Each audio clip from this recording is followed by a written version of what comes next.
Hello friends, welcome back to my channel Aryan academy और मैं हूं आर्यन। सो फ्रेंड्स, जैसा कि आप सब जानते हैं, इसकी प्रीवियस वीडियो में हमने चैप्टर 1 ज्योमेट्री के चैप्टर 1 सिमिलैरिटी के बेसिस पे कुछ पॉइंट्स टू रिमेंबर डिस्कशन में लिए थे। अगर आपने वो वीडियो नहीं देखी है तो प्लीज पहले वो वीडियो देख लीजिए, बाद में इसे अटेंड कीजिएगा।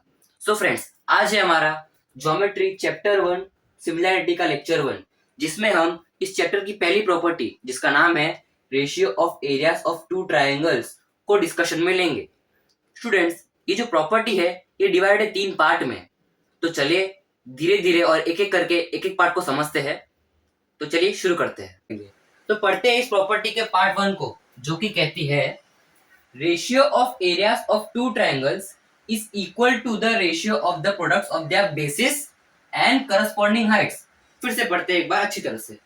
Ratio of areas of two triangles मतलब दो ट्रायंगल्स के एरियाज का रेशियो इज इक्वल टू के बराबर है उनके फर्स्ट ट्रायंगल के हाइट और बेस का इंटू करके अपॉन सेकंड ट्रायंगल के हाइट और बेस का इंटू करके ये प्रॉपर्टी कहती है। तो चलिए इस प्रॉपर्टी को मैथमेटिकल फॉर्म में लिखते हैं। कुछ स्टूडेंट्स को प्रॉपर्टी इन वर्ड्स दी जाती है, लेकिन उन्हें मैथमेटिकल फॉर्म में कन्वर्ट करना नहीं आता है। तो चलिए मैं आपको सिखाता हूँ कैसे। देखते हैं। सबसे पहले पहला सेंटेंस पढ़िए। रेशियो हमेशा डिवाइड के फॉर्म में रहता है या इस टू के फॉर्म में रहता है। फॉर एग्जाम्पल 6/2, या ऐसे भी ले सकते हैं 6:2। एक और एग्जाम्पल 2/3 या 2:3। ये प्रॉपर्टी का रेशियो का मैंने एग्जाम्पल दिया है कि रेशियो किस फॉर्म में होते हैं। तो पढ़ते हैं, इसे मैथमेटिकल फॉर्म में कन्वर्ट करते हैं। रेशियो ऑफ एरियाज, दोनों ट्रायंगल के एरियाज, ऑफ टू ट्रायंगल्स, दोनों ट्रायंगल के एरियाज। तो इसे लिख लेते हैं। रेशियो मतलब डिवाइड के फॉर्म में रहेगा, ये तो कंफर्म है। Of two triangles means students area of triangle हमें लिखना है। ट्रायंगल का नाम है ABC। तो इसे बड़े वर्ड से मत लिखिएगा, इसका एक शॉर्ट फॉर्म है जो कि है एरिया, जो कि वर्ड डिनोट करता है ए को। मतलब एरिया वर्ड डिनोट करने के लिए हम लिखते हैं ए। ऑफ ट्रायंगल का सिंबल ट्रायंगल और ट्रायंगल का नाम ABC अपॉन, जैसे कि रेशियो लिखा हुआ है मतलब ये अपॉन के फॉर्म में रहेगा, upon triangle area of triangle second triangle का PQR। तो जितना हमने पहले सेंटेंस में पढ़ा था ratio of areas of two triangles, उसका हमने मैथमेटिकल फॉर्म में लिख लिया है। अब पढ़ते आगे। इज इक्वल टू, हमने इज इक्वल टू का साइन दे दिया है। रेशियो वापस अपॉन के फॉर्म में, ratio of their products of their bases and corresponding height. Products of their bases and corresponding height मतलब हमें पहले ट्रायंगल का बेस और हाइट को इंटू करना है अपॉन सेकेंड ट्रायंगल का बेस और हाइट को इंटू करना है। आपने ऑलरेडी लिखा है products of their bases and corresponding Heights. Basis and corresponding heights मतलब ये ट्रायंगल का बेस और हाइट क्या होगा। ऐसा मैंने दिखा है कि ट्रायंगल फर्स्ट है, ये फर्स्ट फिगर है, तो इसे हम दे देंगे नाम बेस B1 और हाइट H1, क्योंकि ये फर्स्ट फिगर है। सेकंड फिगर है तो हमने इसका दे दिया नाम, बेस को नाम दे दिया B2 और हाइट को नाम दे दिया H2। तो ऐसे यहाँ पर लिखा है products of their bases and corresponding height. Product of their bases and corresponding height, तो पहले ट्रायंगल का B1 और H1 base and corresponding height into हो गया। प्रोडक्ट लिखा है ना, प्रोडक्ट मतलब इनटू, अपॉन सेकंड ट्रायंगल का B2 इंटू H2। एज ये फिगर सेकंड है इसलिए हमने नाम दे दिया B2 into H2, product of basis and corresponding height. That's all. ये प्रॉपर्टी यही कहती है कि जब हमें दो ट्रायंगल्स के एरियाज का रेशियो निकालना पड़ता है तो हमें उनकी बेसिस और करस्पॉन्डिंग हाइट को इंटू कर देना है। पहले ट्रायंगल की बेस और हाइट को मल्टीप्लाई अपॉन सेकंड ट्रायंगल की बेस और हाइट को मल्टीप्लाई। तो आई होप आपको ये प्रॉपर्टी का पार्ट 1 समझ में आ गया रहेगा। आप इसे नोट डाउन कर सकते हैं। ये प्रॉपर्टी हमने मैथमेटिकल फॉर्म में लिख दी है। ये समझने के लिए है, ये कोई सम नहीं है, ये पॉली प्रॉपर्टी हमने डिस्कस की है। तो फ्रेंड्स बढ़ते हैं इस प्रॉपर्टी के पार्ट 2 की तरफ। सो पार्ट 2 ये कहता है कि areas of triangle with equal or you can say common heights are proportional to their corresponding bases. तो चलिए ये प्रॉपर्टी जो कि इन वर्ड्स में दी गई है समझते हैं इस डायग्राम के थ्रू। ये प्रॉपर्टी लिटिल बिट डिफरेंट है एज कंपेयर टू पार्ट 1 की वाली प्रॉपर्टी। पार्ट 1 में हमने देखा कि हमें दो डिफरेंट ट्रायंगल्स दिए गए थे, लेकिन यहाँ हमें एक ही ट्रायंगल दिया है। आप देख सकते हैं कि ये दो ट्रायंगल है, ये कोई डिफरेंट ट्रायंगल नहीं है। ये जो मैंने बनाया है इसको आप डिफरेंट मत समझिएगा।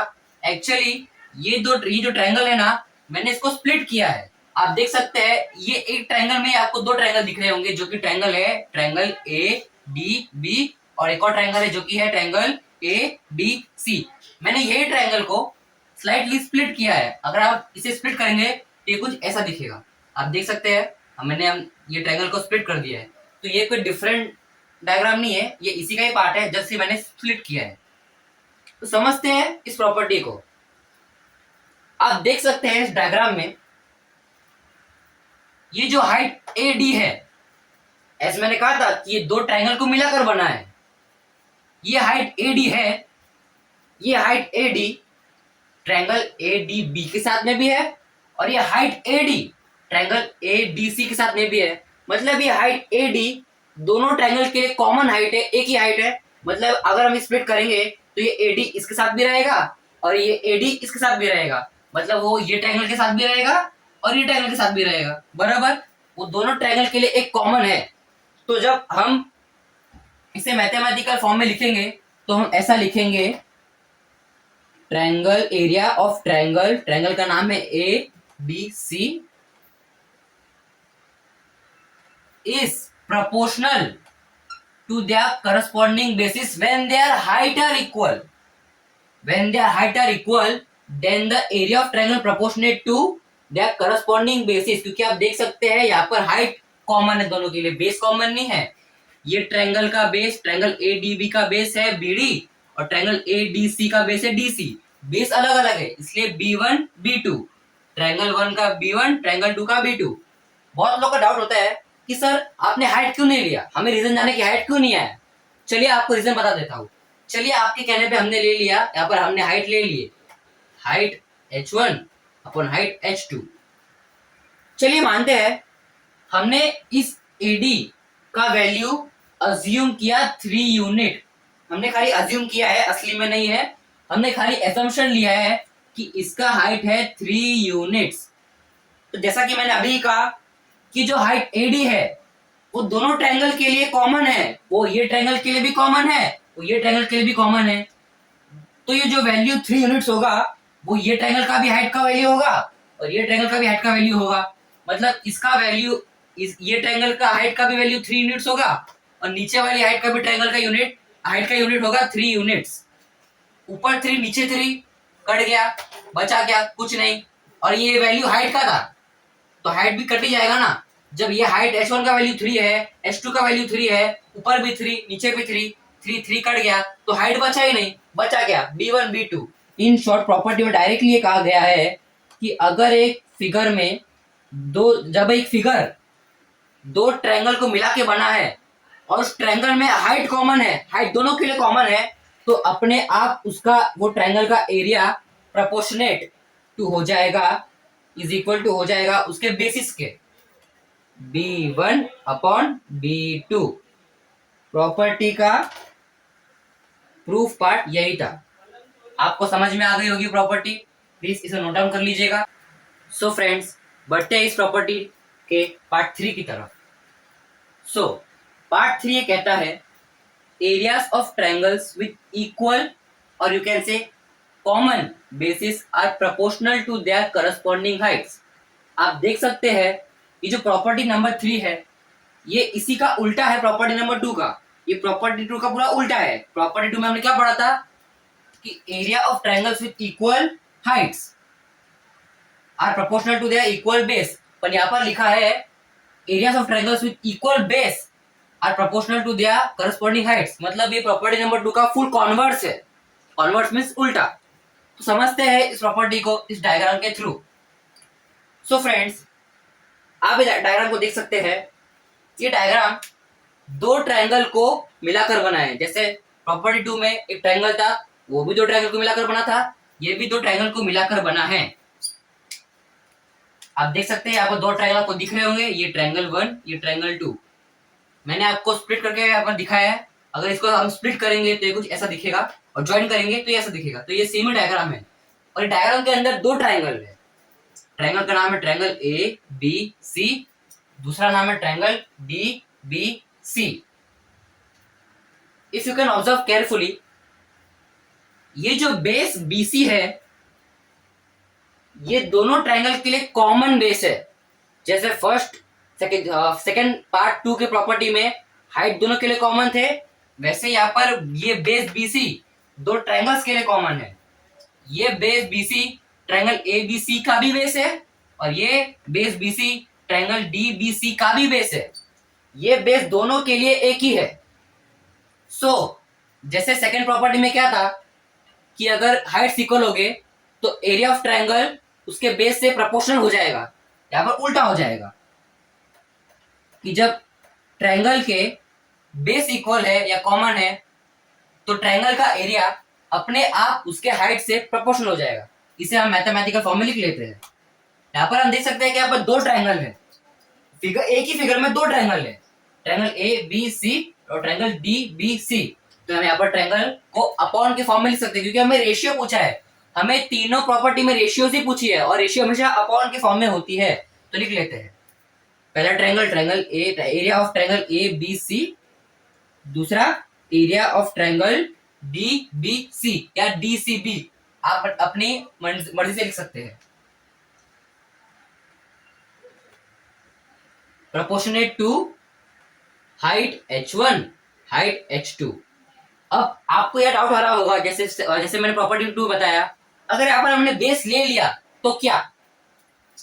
चलिए हमने आपके डाउट के लिए यहाँ पर बेस ले लेते हैं कि base b1 into base b2। और जैसे हमने प्रॉपर्टी 2 में प्रॉपर्टी के पार्ट 2 में इससे पहले वाले प्रॉपर्टी में डिस्कस किया था कि हमने एक हाइट की वैल्यू को अज्यूम किया था। अभी हम यहाँ बेस की वैल्यू को अज्यूम करेंगे। तो चलिए हमने बेस की वैल्यू अज्यूम कर ली। For example 4 units, unit can be anything, 4 units. तो जैसा कि मैंने अभी कहा कि ये बेस ये ट्रायंगल के लिए भी कॉमन है और ये बेस ये ट्रायंगल के लिए भी कॉमन है। तो ये बेस का वैल्यू 4 यूनिट्स ये ट्रायंगल का भी हो जाएगा और ये 4 यूनिट्स इसका भी हो जाएगा। मतलब ये 4 यूनिट्स फर्स्ट ट्रायंगल का भी 4 यूनिट है, बेस का वैल्यू है, और ये 4 यूनिट सेकंड ट्रायंगल के बेस का भी वैल्यू है। जब ऊपर 4 नीचे 4 दोनों 4 कट गए और ये 4 बेस का वैल्यू था तो बेस भी कट जाएंगे। तो इन शॉर्ट डायरेक्टली यहाँ पर प्रॉपर्टी कहती है कि area of triangle are proportionate to height when their base are common और इक्वल। अब आप लोग कहेंगे कि सर आपने हाइट यहाँ क्यों ली है, हमने देखा था एक ट्रायंगल बनती है तो हाइट यहाँ से जाती है। याद रखना हाइट हमेशा सीधी होती है। अगर आपको कोई भी बॉडी का हाइट मेजर करना है तो आप उसे अप से लेकर डाउन तक स्ट्रेट मेजर करेंगे। यहाँ पर हमने देखा, और हाइट एज एग्जांपल आपको एक ट्रायंगल का हाइट मेजर करना है, हाइट ड्रॉ करनी है। तो ये वर्ड याद रखने का कि ट्रायंगल की height always tip of the triangle से लेकर स्ट्रेट जाएगी। ट्रायंगल की height always tip of the triangle से लेकर स्ट्रेट जाएगी। टिप ऑफ द ट्रायंगल से स्ट्रेट जाएगी, स्ट्रेट गई। अब यहां पर देखिए इस ट्रायंगल का टिप ऑफ द वर्टेक्स क्या है, इस ट्रायंगल का टिप है ए, वर्टेक्स ए। मैंने कहा था टिप ऑफ द वर्टेक्स से स्ट्रेट लाइन जाएगी। आप अगर एग्जांपल या लाइन यहां बनाते हैं तो वो गलत हो जाएगा क्योंकि ये लाइन टेढ़ी जा रही है और हाइट हमेशा टेढ़ी नहीं होती है, हाइट एकदम स्ट्रेट ही होती है। अगर आपको एक एक्यूट एंगल दिया है तब जाके आपका हाइट यहां से जाएगा स्ट्रेट।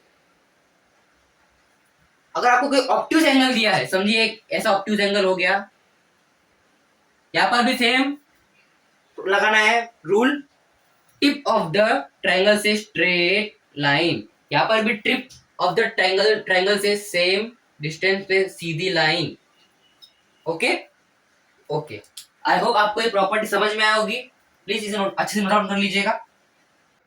सो फ्रेंड्स, आई होप आपको ratio of areas of two triangles के प्रॉपर्टी पार्ट 1, 2 एंड 3 के पूरे कॉन्सेप्ट क्लियर हो चुके हैं। अगर क्लियर हुए हैं तो प्लीज लाइक करिए इस वीडियो को, शेयर करिए वीडियो को अपने सभी बैचमेट्स के साथ और सब्सक्राइब कीजिए इस वीडियो को and press the bell icon for more notification. In the next video हम सिमिलैरिटी चैप्टर के प्रैक्टिस सेट 1.1 जो कि इसी प्रॉपर्टी के ऊपर बेस है उसे कंटिन्यू करेंगे। Till date stay tuned and thank you.